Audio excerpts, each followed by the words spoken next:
Hello, I'm Reverend Kenny Callahan, the pastor of Metropolitan Community Church of Richmond.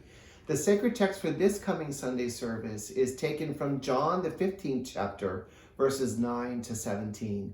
Last week, the phrase that caught my attention was, "As I live in you," reminding us that it's Jesus' promise to live in us, to love us, to hold on to us, and that makes living in Him and loving others possible.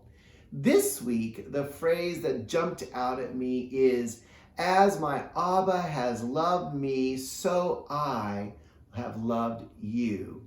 When you think about God, what image comes to mind? And how is that image formed?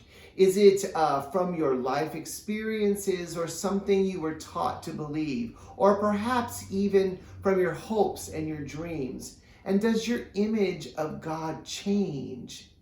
This week's sacred text gives us an interesting and striking image of God and of Jesus. Not only are we loved more than we could ever imagine, but Jesus refers to us and the disciples as friends.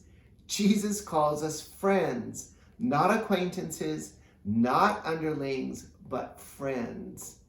With this picture, I found myself wondering, what makes people friends and what leaves others as mere acquaintances? What is it? What common values? A shared hope or a sense of humor or just plain history? Is it a similar worldview or perhaps even the same political affiliation? Is it a shared understanding of God or spirituality that makes people friends?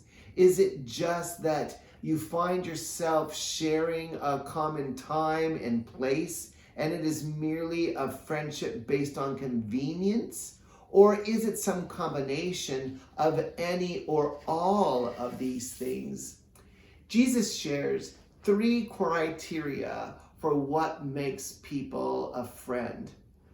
Jesus's friends are those who love one another. His friends are not merely servants, but those he shares all he has been taught openly and honestly.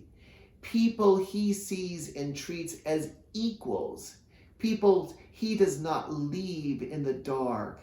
And finally, to be Jesus's friend means that he chooses his friends long before they choose him.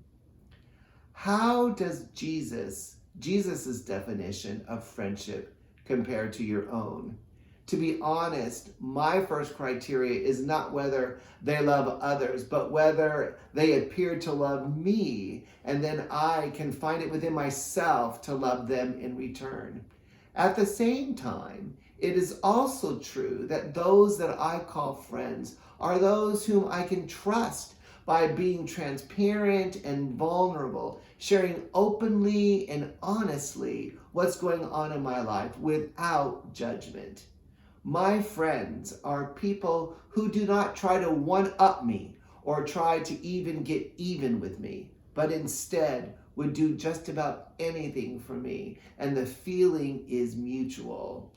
As for the choosing, I know we often think we choose our friends, but more often than not, I seem to come upon my friends by accident. Having a trusted, loving, and do anything for a friend helps me to imagine the greatness of God's love for me.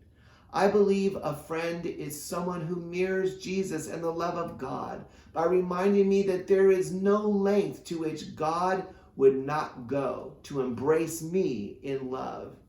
When life becomes overwhelmingly tough, a friend is someone who reminds me that there is nothing that God wouldn't do to redeem me through love, and there is nothing God would allow to be between me and God's transforming love.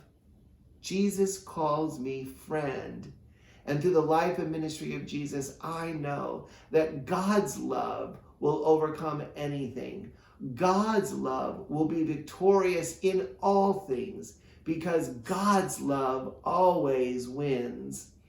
What does God look like to you? And how do you imagine God?